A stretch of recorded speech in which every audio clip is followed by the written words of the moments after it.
మన ప్రభువైన యేసుక్రీస్తు నామములో మీకు మా శుభాభివందనములు.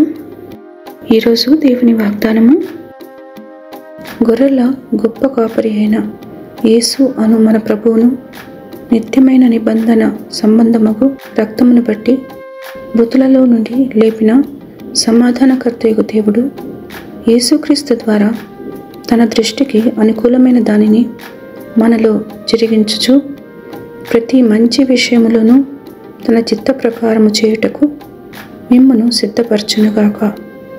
యేసుక్రీస్తుకు యుగ యుగములకు మహిమ కలుగునుగాక. ఆమెన్. హెబ్రీయులకు 13వ అధ్యాయము 20-21 వచనాలు.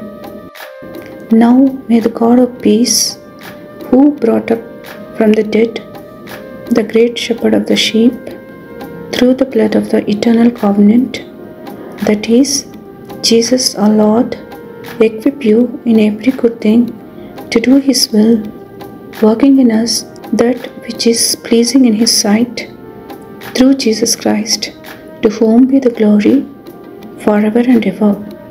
Amen. Hebrews chapter 13 verses 20 and 21. ప్రార్థన. ప్రేమగల తండ్రి, కృపగల దేవా, మరొక నూతన దినాన్ని మా జీవితంలో అనుగ్రహించినందుకై వందనాలు.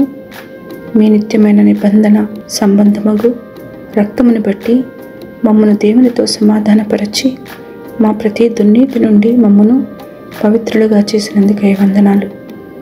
మీ కృపకు పాత్రలుగా చేసి మీ రక్షణ వస్త్రాన్ని మాపై కప్పినందులకై వందనాలు. మాకు అనుగ్రహించబడిన ఈ రక్షణను భయముతో వణుకుతో కొనసాగించుకోవడానికి కృపనిమ్మని యేసు నామములో వేడుచున్నాము తండ్రి. Amen. Have a blessed day. God bless you.